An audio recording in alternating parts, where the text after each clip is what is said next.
Raising the Bets is brought to you by the Star Quest Production Network and is made possible by our many generous patrons. If you'd like to support the podcast, please visit sqpn.com/give.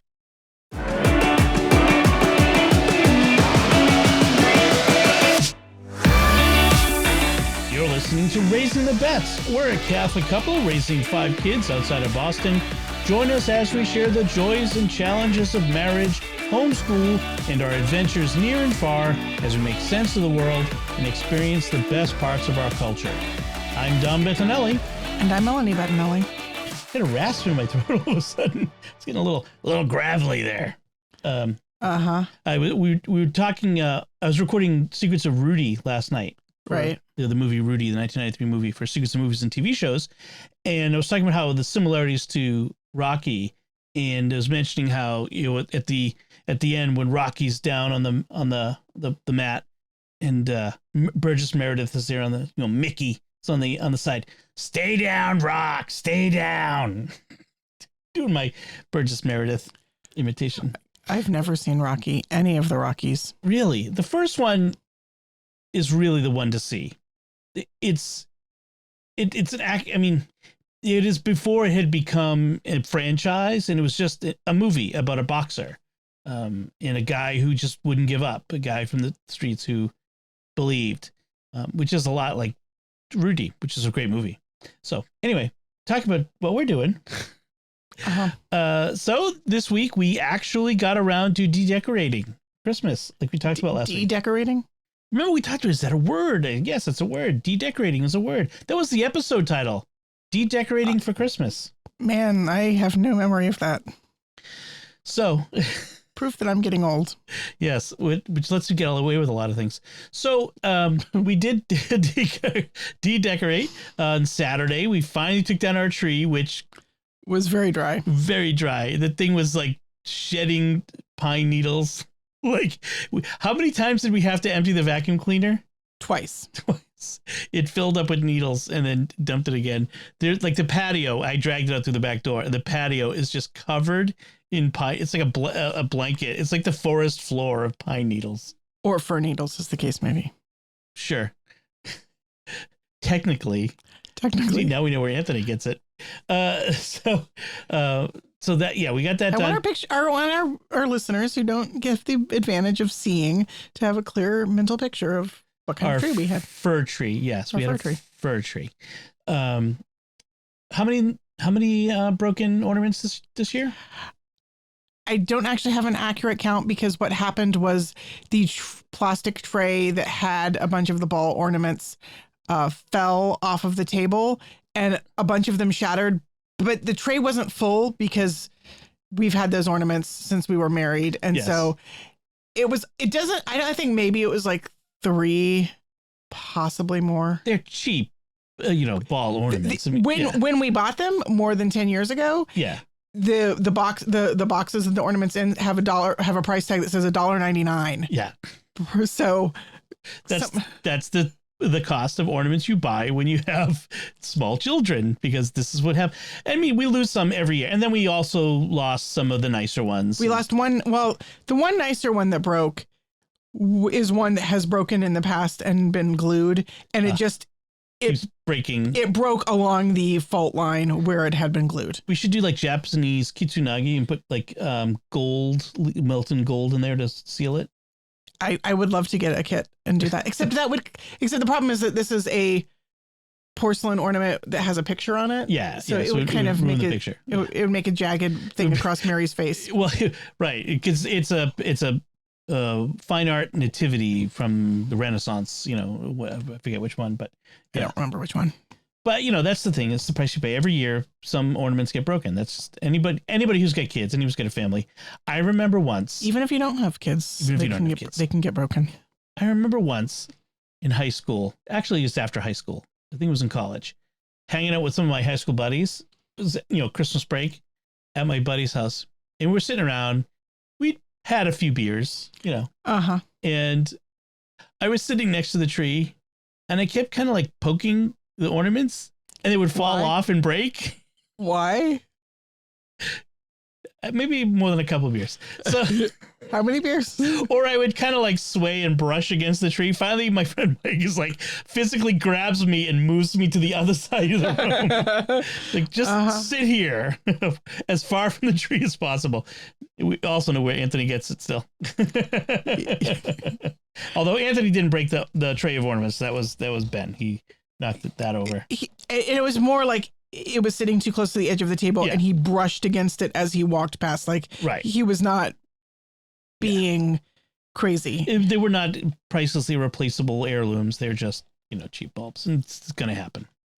So it was nice to get that cleaned up. And so in the process of cleaning out the tree and the decorations, we also did some other cleaning, and the living room is looking as nice as it ever has, I think.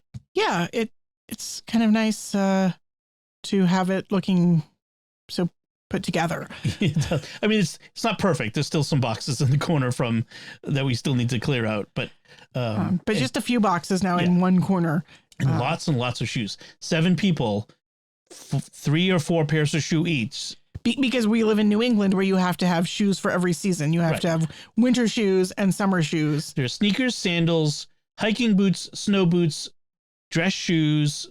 Not everyone has all of these, but most of us have at least some of these. Yeah. So, they pile up, and where do you put 50, 60, 70 shoes?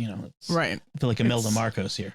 Well, that is a deep cut. I wonder if anybody gets that one.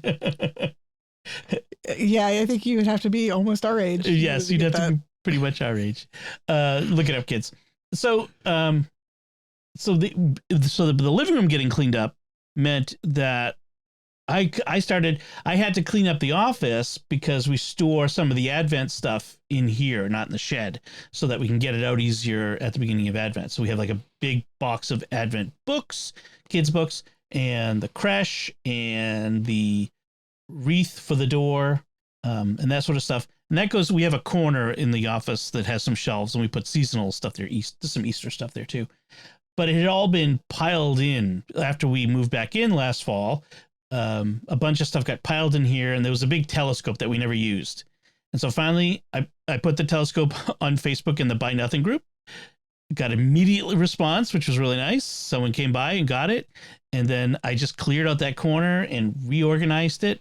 And there's not much that's gone per se.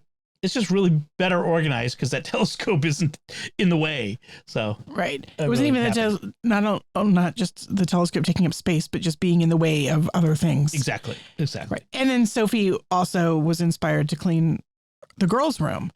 So wow, it was a real clean sweep all across the board. See, that's the thing is these types of events can be really, it's the inertia getting started on things. That's really the problem. And so you've always got to find a way to get started on a project to really make it worthwhile, to make it happen, so as long as you get started, that's what I've been thinking about is how do we get ourselves started on these things? So one thing also that we decided to do was to keep up a string of white Christmas lights around the window in the living room. Yeah, for one of the things for Christmas, my parents sent me, or Epiphany, my parents sent me some money to just buy something for myself. And I bought some new curtains for the living room. I've had my eye on these curtains for a while, but they were a little expensive, like a little pricey, but they were the ones I really wanted. And so getting money like earmarked for spend this on something fun for yourself, I got the curtains I really wanted. Yes. They're beautiful woodblock prints from India. They're this deep indigo color. They're gorgeous. And so those look really nice with the white lights against them. Yes. I put a smart plug on them, so they'll come on at night, go off in the morning. But like after the sun's up, Sophie says it's really nice to come in and have a little bit of night light in there when she gets up at 4 or 5 and she's down there. So it's kind of a night light now. So yeah, I like it. So another cool thing that happened this week is today after Mass, we had a woman got up at the end of Mass. She was introduced by Father as being from Bethlehem in the Holy Land, and she had come. I guess her son lives locally, and she'd come and brought a lot of Bethlehem is known for its olive wood carvings, and so she had brought a lot of it to sell, at various parishes after masses as a way to support the artisans in the the Christian community in the Holy Land. And so we went out to check those out afterwards. It was amazing. Some beautiful pieces. Things. I got a little hand carved olive wood pietà.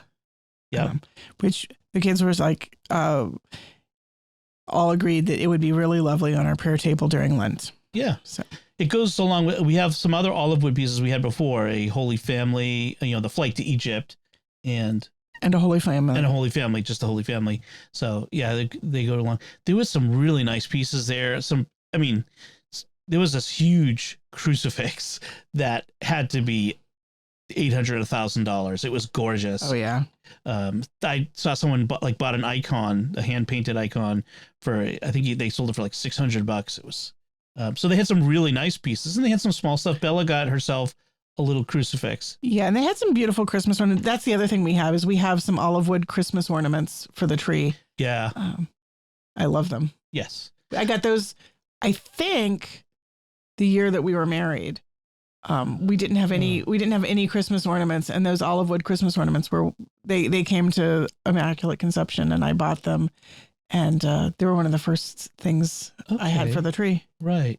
See, that's the thing is, trees over time of family, when you're first starting out, it's plain. You got the plain store ornaments, whatever, but over time you acquire more ornaments that have meaning over the years, and people give you ornaments. And my mom had gotten this habit of giving a ceramic ornament with a name on it, the Bettinelli's in 2019, or, ones with all the kids' names. We have one for each year that the kids were born. We have one with a new, like a bunch of snowmen, and a new snowman for each kid, or a bunch of stockings hung by our fireplace, and there's the names of each of the kids on them. Right.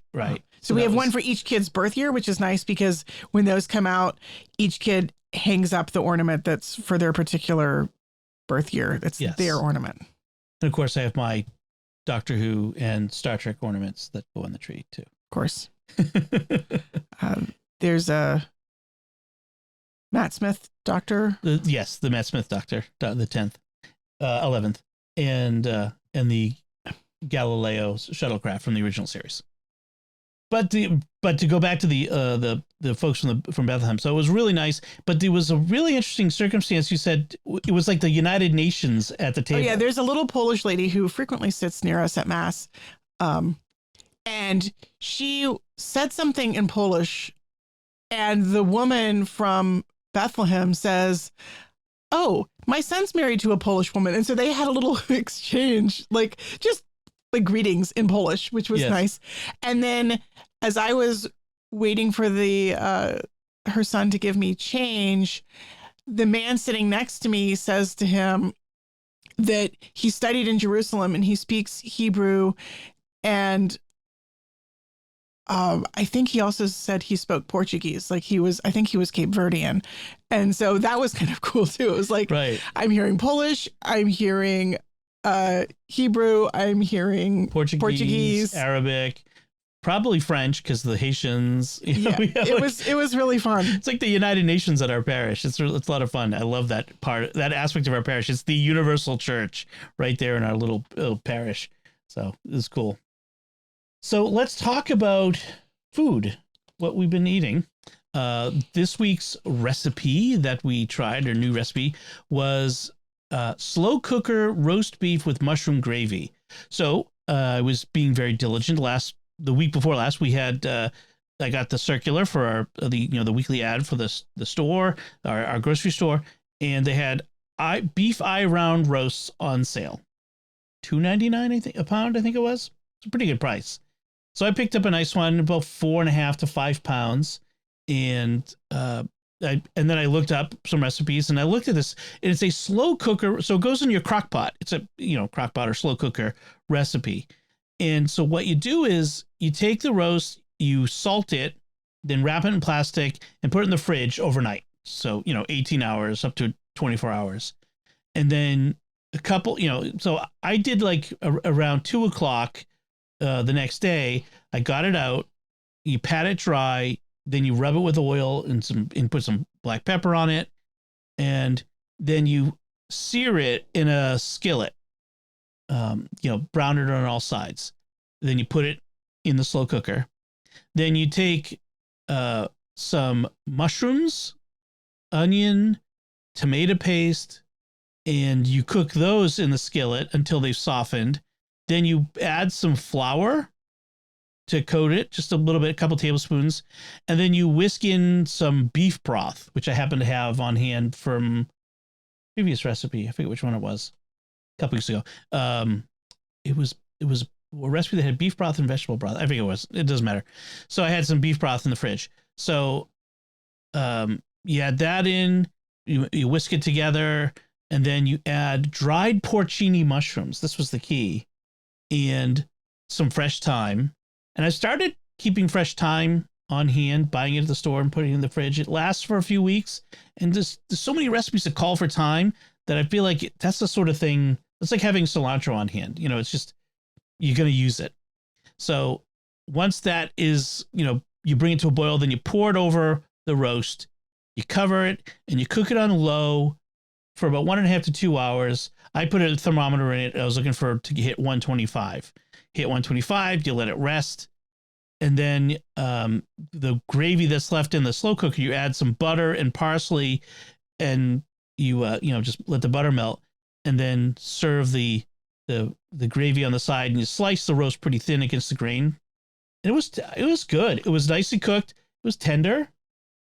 It was. I was skeptical, honestly. My experience with slow cookers is that I will make you a convert. I'm not a huge fan usually. But I think the salting probably kept the beef from getting that kind of grainy, dried out flavor. Yes. Texture. And the reverse searing method, was it the reverse sear? No, this is the regular searing method. Reverse sear is when you sear it afterward, I think. But in any case, yeah, searing it up front, but salting it, which gives it the plenty of flavor. It gets salt to get in. I think the salt's it's not just about the flavor though. I think it's also about the texture. I think the texture didn't get grainy because the beef had already taken in as much salt as it needed. Right. Yeah, it held together. It's not like pot roast where it kind of falls apart in strings. Yeah, see, I was expecting it to be like pot roast, and I was like, I don't know about that. I know about that. It was good. Yeah, it came out really well. I'll put a link in the show notes to the recipe, but that's something I would, and the gravy was really tasty. Those porcini, I love porcini mushrooms. They're like a super mushroom umami bomb. Whenever you add them, one of my favorite dishes is mushroom risotto with porcini mushrooms. It's just so, I don't know, something about it just so savory. I really love it. So I keep a sachet of dried porcini mushrooms on hand to put in stuff like this, and it really came out really well. So I was really happy with it. So that's what we've been cooking. I'm kind of looking forward to what we're going to do this. I was going to make a Japanese curry for the next week, but I had ordered the Japanese curry. They come in like cubes. It's almost like a candy bar. It looks like, but they're almost like bouillon cubes too. I ordered online, and then when I went to look at the recipe, I'm like, oh, you need way more than this for one recipe. So I'll have to make it once I get some more of them back. But I'm looking forward to it. So trying to think, we have chicken adobo on our list coming up this week. That might be something we could talk about next week. I also put indoor barbecued ribs, but I don't know when I'll have a chance to do that because next weekend I'm camping with Lucy. So we'll have to see.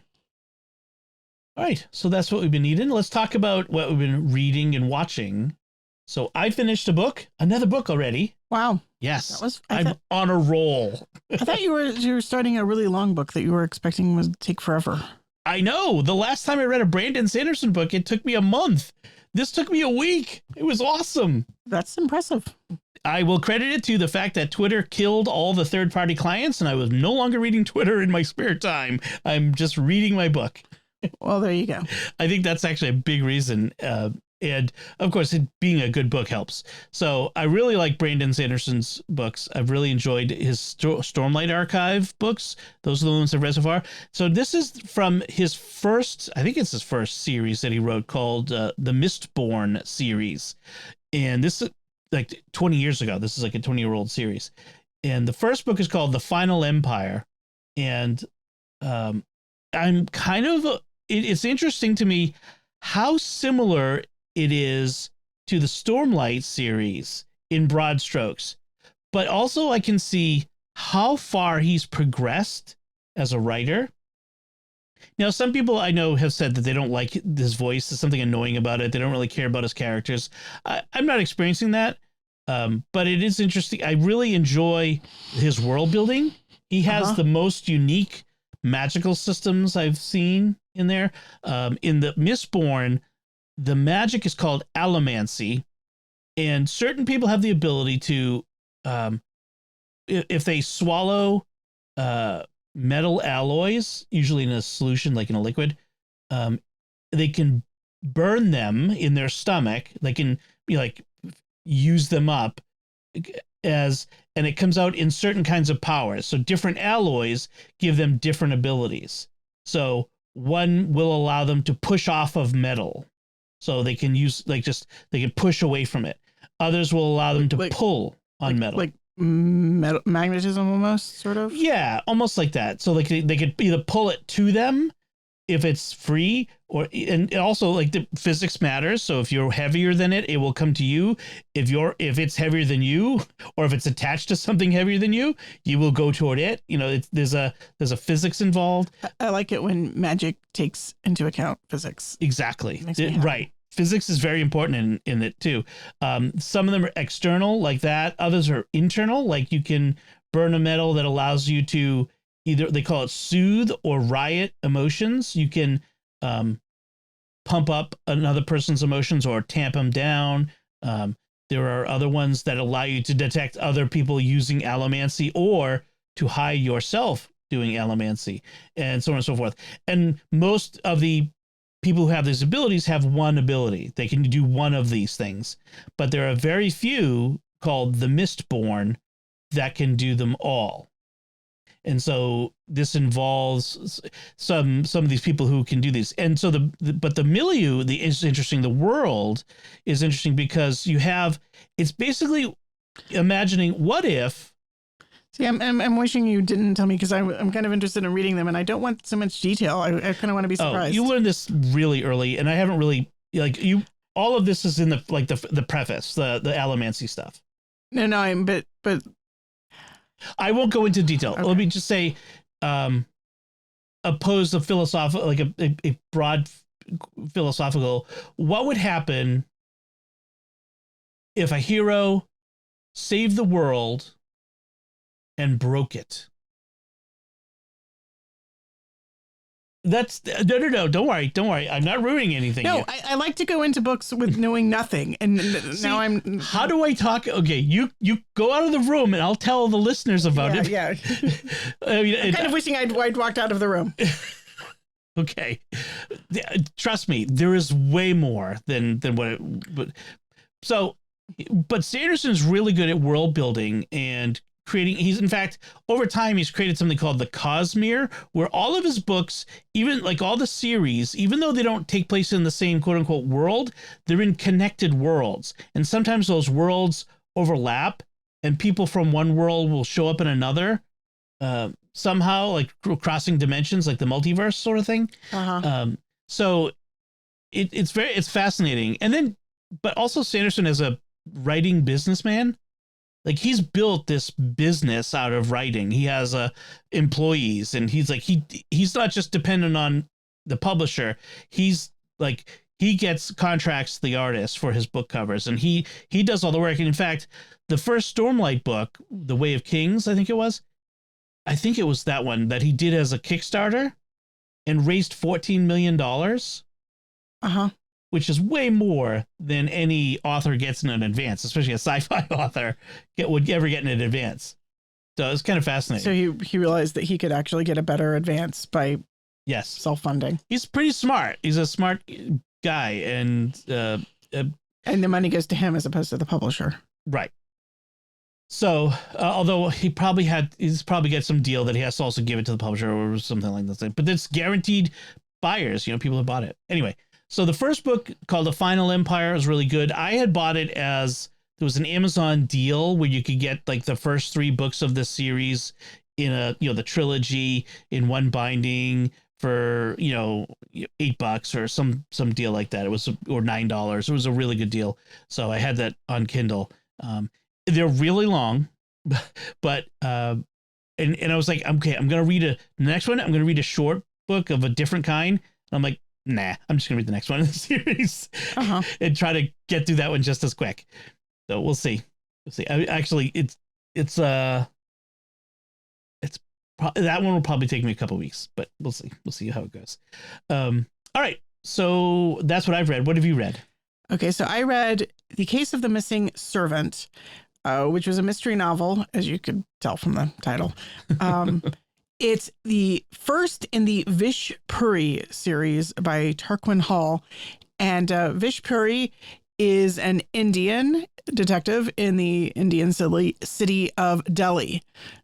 And it's fun. It's like a very immersive into Indian culture.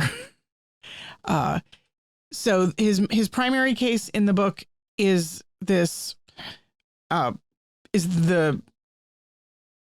Missing Servant. The Missing Servant, who it's a debate as to whether or not she's actually been murdered or she's just disappeared. Somebody found a body that was dumped and the face was disfigured, so the ID wasn't positive, and then she was cremated very quickly afterwards.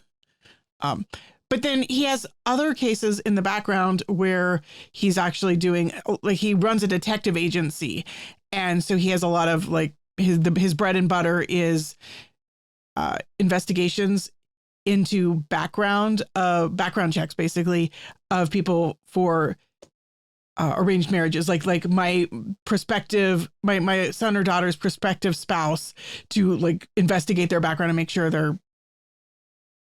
Question: is it present day? Set in present day? I think so. I mean, it's not. If it's in the past, it's not in the deep past. It's okay.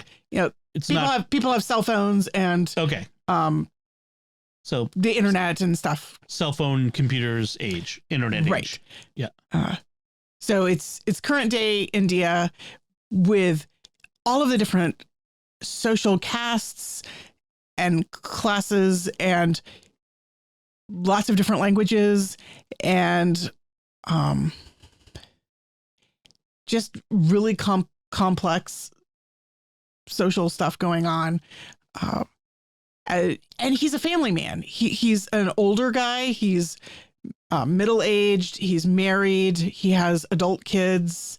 And his wife is really sweet. She like makes him lunch every day, and they snuggle on the couch and watch TV at the end of the day. Mm-hmm. And his mom shows up, his mummy, and she actually wants to help in the investigation, and he does not want her help at all. The other plot line is somebody is trying to kill him, and his mummy is very concerned about somebody trying to kill her darling son and wants to get to the root of it. And he's like, I don't need your help. I can take care of myself. I run a detective agency. She's like, yeah, but she's connected to like all of the other mummies and aunties. Of course. And so she has her gossip network, and he doesn't want to listen to her. And she actually gets like a major clue, and then she follows it up herself because he refuses to listen, which was kind of a fun. I wanted more of his mom. I might go read the other ones just in hopes that she'll show up some more. So it's Tarquin Hall is a British author living in Delhi. He's British. He spends part of his time in Delhi. It sounds like he was a journalist or something. Like he's traveled extensively. Yeah, it says his wife is Indian. She's an Indian journalist. Yeah, so he's not Indian himself, but it feels like an insider book as opposed to an outsider book. He has to have lived in India, or at least Southeast Asia, Southwest Asia. The back of the book has a glossary that's very extensive because there are a lot. It feels like almost every sentence has a word that's not English. It's either Hindi or Punjabi or one of the many different languages, of course, because the Indian subcontinent has so many languages. Oh, yeah. And it's fun. Like he travels around. He's afraid of flying, but he flies at one point, and he has a driver. But then there's people who are riding around on motorcycles and things. I like the titles of some of the other books. The Case of the Man Who Died Laughing, and The Case of the Deadly Butter Chicken. The Deadly Butter Chicken sounds good. I mean, I wouldn't want to eat it, but it sounds like a good title. I like regular butter chicken when it's not deadly. One thing that was slightly confusing is that it kind of drops you almost like Sherlock Holmes does, Conan Doyle does in Sherlock Holmes, where it drops you into the middle. And so he's constantly referring to previous cases by their titles as if there were previous books. But this is, as far as I can tell, the first book in the series. But he's constantly referring back to this case and that case and the other case. And I think I went back and checked the cover like 3 different times to make sure it really was the first book in the series, because it didn't feel like it was the first book in the series. Right. There's some of it is very self-consciously, like he thinks of himself as being better than Sherlock Holmes, and Conan Doyle just like ripped off his particular idol who he looks up to. And so like he's basically arguing that the detective fiction started in India and Conan Doyle was just a ripoff, which I thought was kind of fun.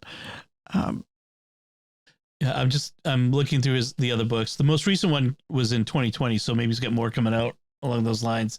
There's also the Delhi Detective's Handbook, Vish Puri's Guide to Operating as a Private Investigator in India. So it's written in Vish Puri's voice as a sort of guide to being a detective in Delhi. So that's fun. I like when authors kind of have fun with their characters like that. Yeah, you would have liked you'd like Vish Puri because one of the things he's an aficionado of growing chilies. Ooh. And so he's got a rooftop garden where he's growing chilies. Evidently, he and his wife had tried to move out into the country, and then the city grew up around them.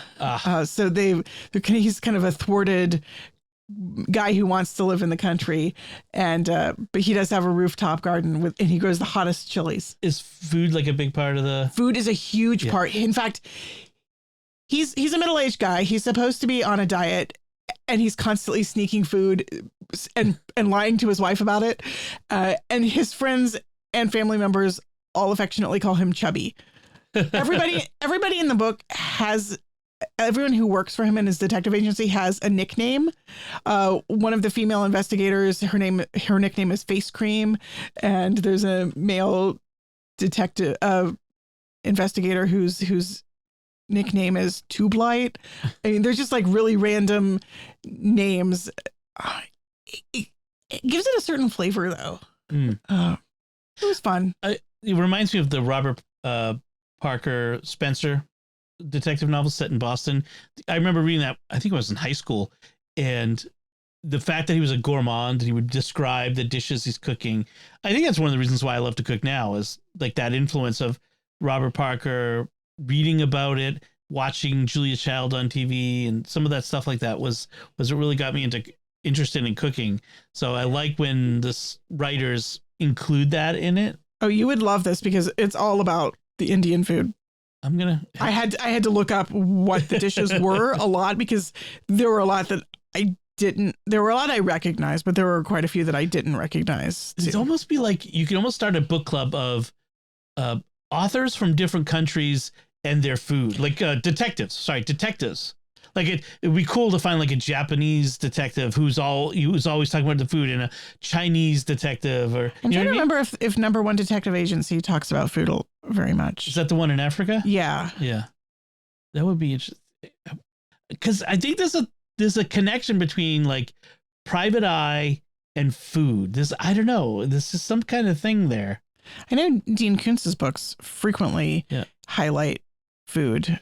I mean, even like the Dresden Files is not a lot of food in it, but there's still some. I don't know. Harry Dresden doesn't. He's not a gourmand. He's not a foodie. You know. But he's like a pizza and beer kind of guy. yes. But yeah, there. I mean, he has his things like Max. The burgers And steaks. Yeah, and the beer. And then there's pizza and there's beer. Yeah. Yeah. I don't know. There's I think there's but a it would thing be fun there. to have a book club and then like eat along with the characters too. Yes. A foodie book club, which would be fun. Oh, there are some really good foodie books out there too. Like books that it's not about the food, but the food is incidental, but it's worth checking out, I mean, like The Hobbit or having a Hobbit meal or a Lord of the Rings meal. Oh, there's so many people do that. It almost feels cliche. Well, yes. That is the cliched version of it, but it'd be interesting I don't know. It'd be fun. Like, have a book club. We all read the book, then we all get together for a meal of the food in the book. If we can find a group of people to read the Vishpuri books together, we'll all go out to Indian. That would be fun. Or cook Indian. Yes, which we can do. So that's what we've been reading. Let's talk about things we've been watching. So, and by coincidence, we're both going to talk about things that we've recently talked about, maybe even in the last episode, that there's more to talk about. So I've talked about the TV show, which I think CBS. I can never remember. That's all just on streaming online somewhere. But it called SWAT. It's a police procedural. It's not deep. It's it's not fine art.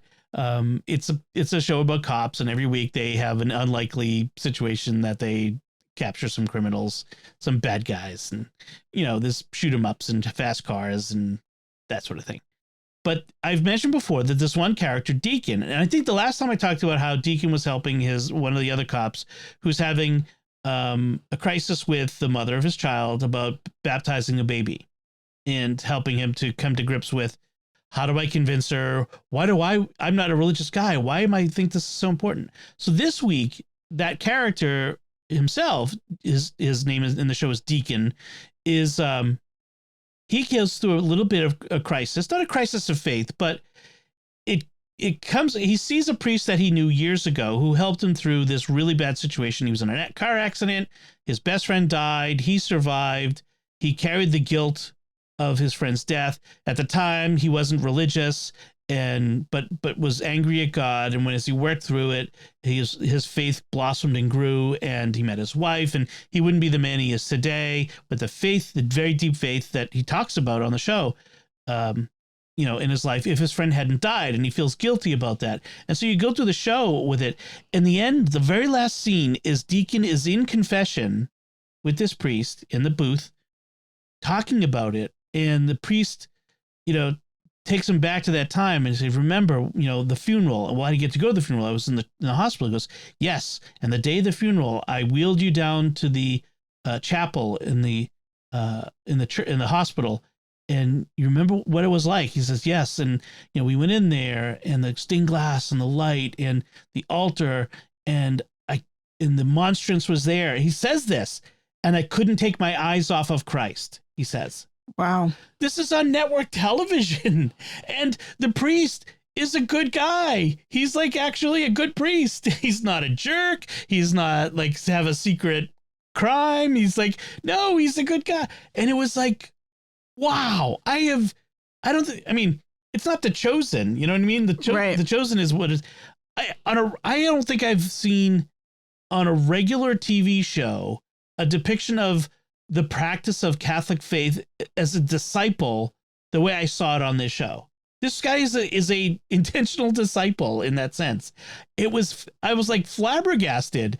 I think it's evangelization. Someone on the show is evangelizing through this show. It's fascinating to me to see this. And man, this is more the stuff we need, on TV. But being Catholic is admirable. It makes you a better person. It's to be admired. It was really cool. I was texting Father Chip after I was done. I was like, Father Chip, have you watched this? Because he watches SWAT too, and he hadn't seen this week's episode yet. I'm like, you gotta check it out. So I was excited by that. I'm always on tenterhooks, like waiting for them to. They make him lose his faith some episode, or, you know what I mean? Like, right. Please don't do that to us. But so I keep recommending SWAT. It's a good show. There's good stuff in it. Nice. So you wanted to talk about something that you talked about before too. Right. So last week I'd watched, like, I think the first episode of Three Pines. It's an Amazon Prime series starring Al Molina. Yes. Yep. And as a detective in Quebec. And so you had asked me at the end if it was like, is it episodic or is it one long story? Right. And so it's actually kind of both. So far they've released 8 episodes and they come in pairs. So 2 episodes are one crime. One case. Yep. One case. So every 2 episodes is a new case. Probably not about deadly butter chicken. No deadly butter chicken. Deadly poutine. No poutine either so far. I don't think. But there is an overarching story, which is about this town called Three Pines. It's a very small town, and he keeps, like, in the first episode there was a murder there. In the second episode he gets sent out because he's not a cop in this town. He's a cop in the big city, in Quebec, in Quebec City, but he keeps getting sent out to this small rural town. He's partly in bad graces with his boss for being the kind of guy who, a bit of a trope, yeah, who argues back and stuff, yeah. But in the third of the arcs, the third case, third case, yes. He is at a hotel with his wife for their anniversary, and they are a married couple with grown-up kids, and it's really, like, I really love the relationship between him and his wife. It's really sweet. And then, of course, a murder happens at the hotel. Of course. And it turns out that one of it involves the family who owns the hotel, and one of the guys who was involved in his previous case is a member of that family. So it's got another Three Pines connection. Okay. And then there's an ongoing case that introduced in the first episode of this missing girl. Right. I remember mentioning that. Yeah. And so she's still an ongoing concern. So it's interesting. There's like this one overarching story, and then there's these cases of murders, but they're all connected to this town. And he's like, in the second case, they go out to the town, and he's like, it's quite a coincidence that there's 2 murders happen in this small rural Quebec town so soon, and it's not immediately after, like, some time has passed, right? But multiple murders in tiny towns. It's just rural Britain, like rural England? Well, in fact, but one of the themes that they're exploring is the themes of the native, I think in Canada they're called First Peoples or First Nations. First Peoples, yes, they are. Not Native Americans, right? And so the missing girl is a First Nations, and her family are very mad because they think that the police don't care. Like, if she was not a First Nations girl, you would have found her by now. Sure. And you keep blowing us off. And in the second episode, there's a murder in a residential school. Right. Residential school is the schools where they took the First Nations kids from their homes and they were run by religious orders. Yes. Badly. Very badly. Usually. Yeah. So there's a lot about that. And in fact, one of the episodes sort of begins with him standing in front of the residential school and angrily saying, what kind of a God would let this sort of thing happen in his name? So far, there haven't been a lot of people of deep faith, but certainly the question of the residential schools, of the treatment of the church towards Native peoples, is a major theme in the show. I'm interested to see how they deal with that. It's Quebec. There are French Canadians. A lot of them are nominally Catholic. I'm not sure that any of them so far are practicing Catholic. I would love to see the episode. I mean, an episode kind of go into somebody who's more faithful. So far, it's kind of been just people angry at these historical wrongs. Yeah. But dealing with them in ways that are interesting. I feel like so far the villains not the villains, actually, oftentimes people who are dead but who have been abusive towards people in the past have been very flat and stereotypical. There have been at least 3 people who we found out about in the past who were bad guys who I felt were very flat. And but most of the characters are much more nuanced than that. I do think that that's one flaw of the show is that they keep going to these tropes and cliches. Yeah. I suppose detective fiction is and police procedurals are very prone to having their tropes. Yeah. But the good ones find ways to either break from them or use them in a way that surprises the audience. Mostly they've been used in the biggest tropes have been used more as background information, but the characters are never made more rounded. Like there's the family is like dealing with the death of the very abusive father, and it's more about the children who survived his abuse. It's not really about him, but he's just a flat character. He was a bad abusive father, and that's all there was to him. And I feel like there's sort of a theme of abusive parents, and the abusive parents are not shown as being interesting or complex characters. They're just bad abusive people. They have one trait that we know about them. Person. Right. But other than that, I mean, Albert Molina is just, he's really good. He's so good. I love his character. And he's got a team, but then they keep getting thrown with this local small town cop, Agent Nicole, who's just kind of clueless, but she's like been assigned to him so that she can learn from the great, the best. Yep. And she like walks around like noisily eating potato chips, and she's kind of a doofus, but she does occasionally like find an important clue or, make an important move, but she's kind of a fun character. Is it kind of like in Broadchurch? Well, no, because Olivia Colman's character in Broadchurch was not clueless. No, there is an Olivia Colman character. She's her name's Isabel, and she's a Native woman who was adopted when she was two. I think I know that actress because she was in Longmire in the last season. She was really good in Longmire. Yeah, she's really good. I like her character. So she's a mom, single mom, I think. And so she's very sympathetic towards the First Peoples, and she's kind of often the bridge to them. And yet they're kind of distrustful of her because, like, why did you become a cop? And and she's sort of she's a little bit of a trope. I became a cop because I thought I could do more good for our people from within the system than from without. Sure. But I like her a lot. Yeah. She's a really nuanced character. She was an interesting character in Longmire, too. That's the interesting differences between how, the Native peoples in the United States and the First Nations people in Canada, because I don't think they have reservations in Canada either, where they're separate and distinct with their own tribal police and stuff. Not in exactly the same way.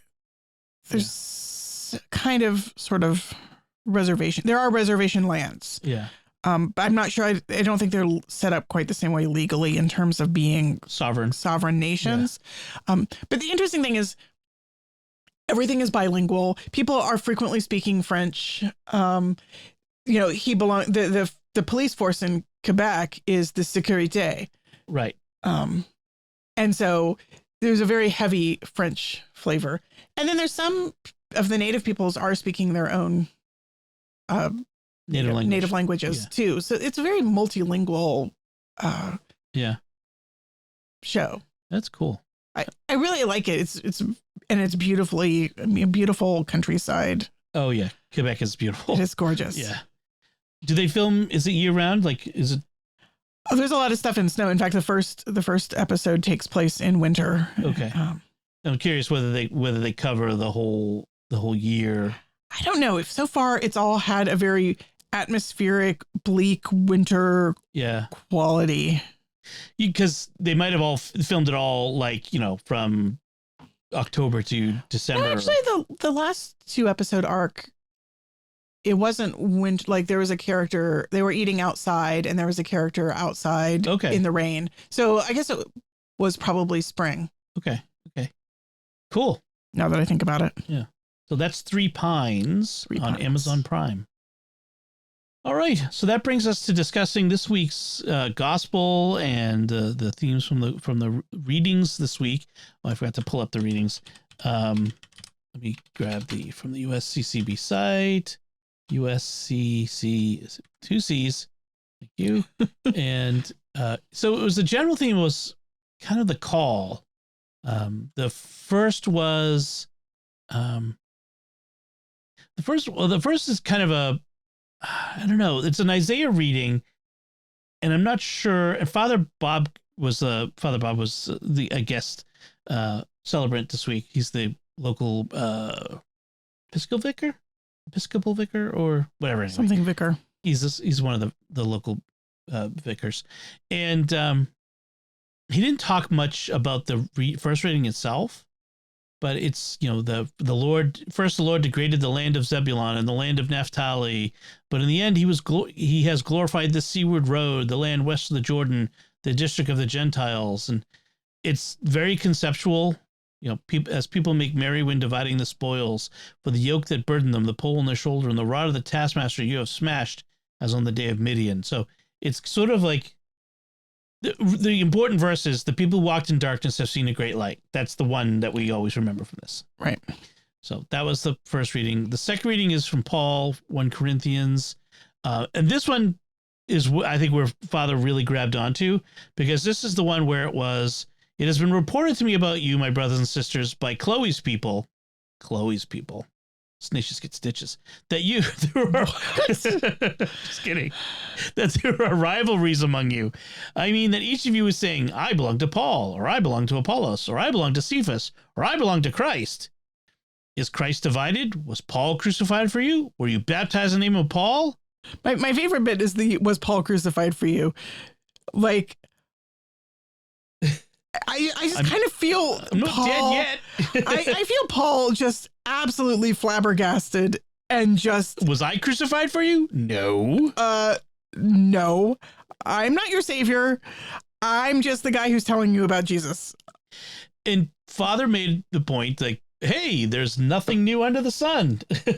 Right. This is, if you spend any time online and in Catholic social media circles especially, you'll see it. So, tribalism. And it's not just Catholic stuff. I mean, this is everywhere in our society. Everything has become tribal. It's our group versus your group. And it's not about principle. And I was talking to the kids today at dinner about this. It's not about principle. It's not that I have this principle and you have that principle and our principles are opposing and we discuss them and we have... No, it's whatever you're for, I'm against, because we're on opposite sides. It's not about principle. It's just about winning. And as Father said, it's all about winning. And the result of that is there's no winners. Nobody wins. It's because we won't work together. I don't like to get into specific politics within the church, but do you see a lot of this division? I'm on this side, I'm on that side, I'm for this, I'm for that, I'm with him, I'm against him. And it's just, after a while, you're like, oh, how about this just all be with Jesus? And isn't this supposed to be the week of Christian unity? Prayer for Christian unity? I think that's why this reading is probably in there, because we're supposed to have Christian unity and not be all divided. I mean, there's principle, right? There are things that are right and wrong. There is heresy, there's orthodoxy, there's right teaching and bad teaching. There is, if you deny the teachings of the church, that's bad. Sure. And yet, those of us who believe in that Jesus is Lord, it is still his prayer for us is that we might all be one. Right. And the fact that we are not one means that we are failing to live up to his call. Yes. Right. We're missing Jesus. I mean, I get really, wanting to do the right thing, wanting to pray the right way, wanting to, give honor, the due honor to Christ. I get that. But at the end of the day, we have to love one another. Jesus wants us to celebrate liturgy in a holy way, for just as an example, to do it in a holy way, to do it in a beautiful way, to do it in a way that gives honor to him and his Father and the Holy Spirit. Yes. But what he really wants us to do is to love one another. Right. Even more important than anything else that we can do Right. is to love. Is to love. And if you try to do these other things, and or if it's not about liturgy, it's about social justice. If you're not loving others in the midst of doing this and loving them in a way that brings them to Jesus, are you loving them? So, are you doing what Jesus wants? So that's what Father's point was, is we need, it's one thing to have disagreements and to work together toward the good, but it's nothing to have this tribalism. And that's what Paul is talking about in this reading, is about it. It's one thing to disagree on how best to accomplish Christ's command. It's another thing to say, I belong to Paul, or I belong to Cephas, and I belong to Apollos. No. So that was Father Bob's homily. Then we've talked before about Mount St. Mary's Abbey, which is a Benedictine Trappistine monastery near us, a monastery of women near us that we have some connections to and affinity for. And they have on their website, the Mother Sophia often posts her reflections on the week's gospel, the week's readings. And this week she had something on the culture of vocations. And because the gospel is about how Jesus called first Peter and Andrew, and then James and John to be the first disciple, the first apostles, and come after me and I will make you fishers of men. And so she's reflecting on the call to vocations, and I'll put a link to the whole thing because it's worth reading.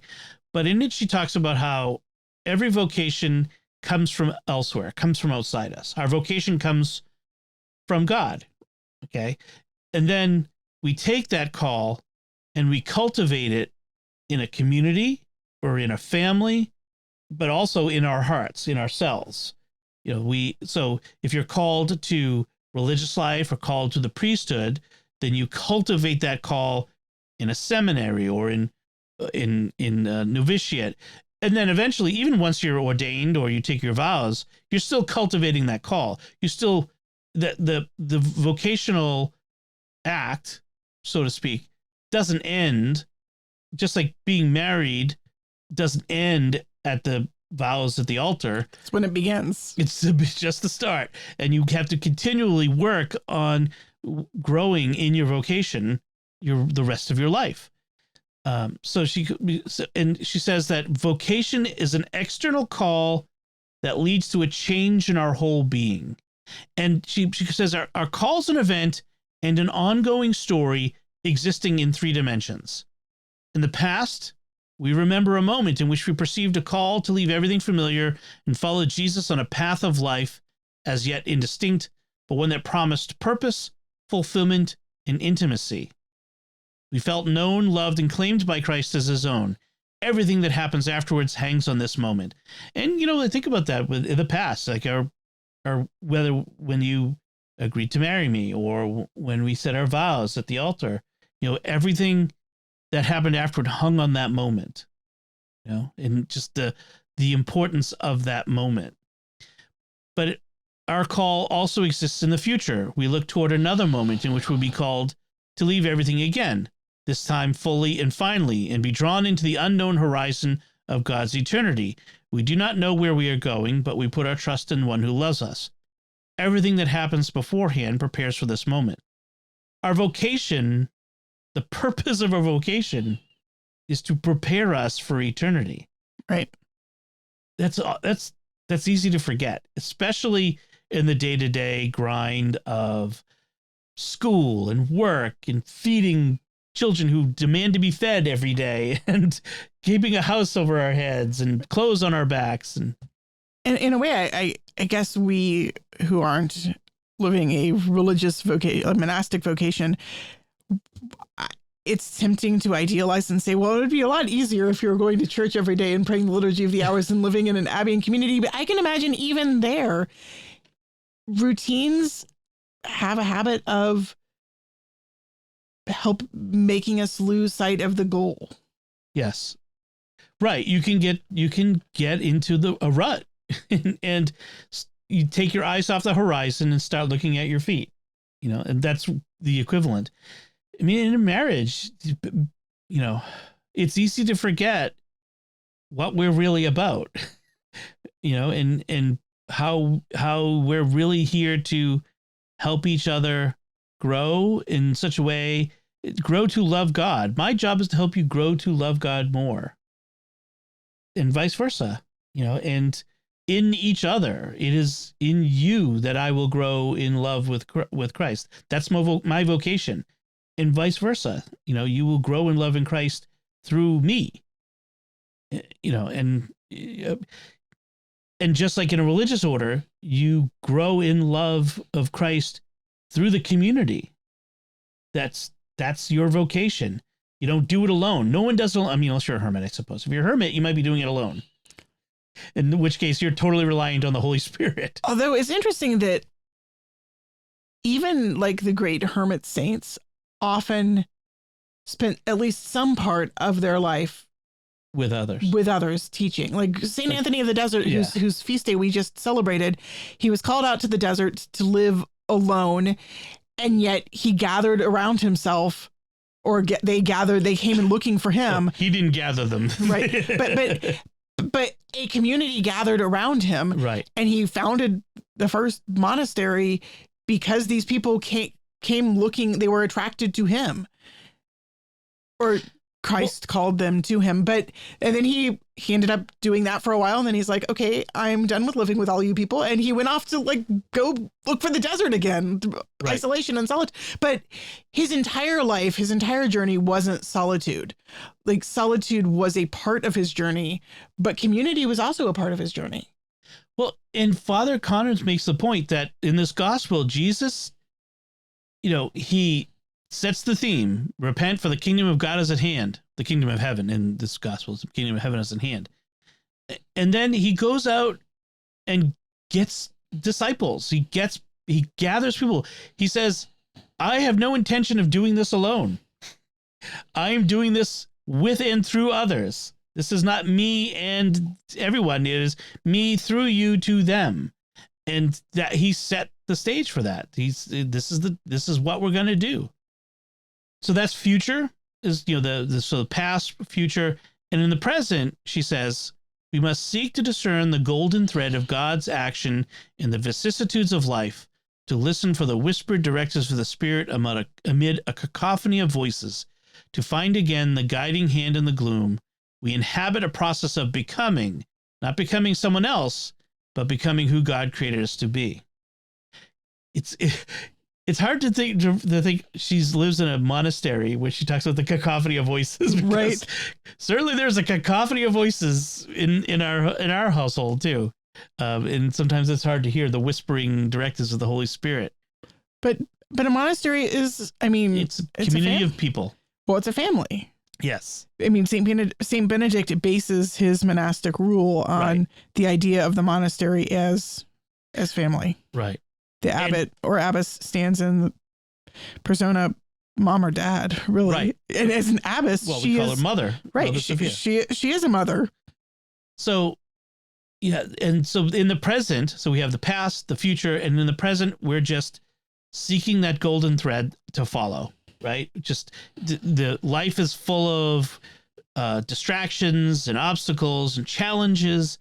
And there's a golden thread of God's action in there. We just have to make sure we keep looking for God in whatever it is we're doing. Where is the Lord in that? In following it, wherever it leads. So in hoping that it leads to that future eternity. So she says, in the end, to pray for vocations implies that we truly live our vocation. Okay. And that means praying for other vocations. So if we're praying for not just other priests, but praying for religious, praying for good married couples, that's actually, we're having as much of a married couples problem in the church as we are a priest problem, a lack thereof. And we should be praying for all the vocations now. But she says this means that we recognize our call not just as a past event, a youthful ideal set aside with a resigned sigh and a cynical chuckle, or a job description to be carried out with uninspired efficiency, but as the meaning of our existence, which brings forth the ongoing gift of self. I was thinking of that. You know how many times I see like old married couples sort of cynical and making fun. And then there are the old married couples who are still find the joy in each other. You know, there was a great moment in Three Pines where Alfred Molina's character reaches out to another police officer, and he's having a hard time in his marriage, and he reaches out to him like all marriages go through difficult patches, and just trying to encourage him, like to stick to it, to have hope, right, to take heart. And I was like, it wasn't fleshed out a lot, but it was just sort of this moment of nice, like, yeah, like you can do it, support each other, right. And so she adds, our vocation is a reality that transcends us, that deepens as we grow, that always draws us onward. And so then she has this poem by the Welsh poet R.S. Thomas called The Bright Field, and I'll read it to you. I like this one. I have seen the sun break through to illuminate a small field for a while, and gone my way and forgotten it. But that was the pearl of great price, the one field that had treasure in it. I realize now that I must give all that I have to possess it. Life is not hurrying on to a receding future, nor hankering after an imagined past. It is the turning aside, like Moses, to the miracle of the lit bush, to a brightness that seemed as transitory as your youth once, but is the eternity that awaits you. So, life isn't hurrying on to what's going on to the future. You know, tomorrow I've got to succeed. I love that image of the light, the momentary light on the field, that stroke of inspiration which inspires the poet. Yes. And the way he connects that with the pearl of great price and the treasure hidden in the field, like that moment of inspiration, that's eternity. I mean, that's right. What we're longing for. That's the pearl of great price, is that moment when we see beauty and grace clearly. Yes. Whether it's, you could say, oh, what a pretty field, and move on and not realize that the treasure's there. Well, in fact, he kind of did say what a pretty field and moved on. Like, right. And yet gone my way and forgotten it. And yet something in him is called back to that. Right. And he says life isn't about hurrying to the future or trying to, you see so many, especially young people, they're like, oh, I need to make my first million. I got to get that ideal job. I got to have a family and have kids. And I'm always looking for, to what's tomorrow? What are we going to do tomorrow? What are we going to do for vacation this year? What are we going to do next year? Are we going to have a bigger house next year? Always looking to the future. As Yoda says, looking to the future, always you are, never in the present. It's a very Yoda thing here. Or very Yoda. Hankering after an imagined past, which is a sort of thing that the older folks like us do, right? We imagine, oh, it was always so much better before. Oh, when I was young, things were better. Oh, it was better when we were newly married or whatever. But that's not life. Life isn't nostalgia. Life isn't constantly imagining the possibilities for the future. It is turn aside like Moses to the miracle of the lit bush. Turn aside and be in the present of the bright field, because that's where God is. That's where God is calling you to live. Live in the now, not in the then, not in, the past or the future, but in the now, because the now will lead to the future. That future will come no matter what. So that was Mother Sophia of the Mount St. Mary's Abbey. So very, very good reflection. I wish she had one every week. It would make doing this segment so much easier because her reflections are always so good. And of course, we'll link to it for you if you're interested in reading the whole thing. So that should do it, I think. And so we'd like to take a moment to thank our patrons who make it possible for us to create Raising the Bets, including Richard S., Marty K., Zane C., Joshua S., and Jacob U. Their generous donations at sqpn.com/give make it possible for us to continue Raising the Bets and all the shows at StarQuest, and you can join them by visiting sqpn.com/give. And that's it for this time. Find links from our discussion in our show notes at sqpn.com/bets. That's BETTS. Send your feedback at the StarQuest Facebook page, facebook.com/StarQuestMedia. Send us an email at bets@sqpn.com or visit the StarQuest Discord community at sqpn.com/discord. Write a review at Apple Podcasts and share the podcast with your friends to help us grow our community and reach more listeners. Until next time, I'm Dom Bettinelli. And I'm Melanie Bettinelli. Thank you for listening to Raising the Bets on StarQuest. Here's another podcast on the StarQuest network you're sure to enjoy: The Secrets of Movies and TV Shows. Find it wherever fine podcasts are found or at sqpn.com/secrets.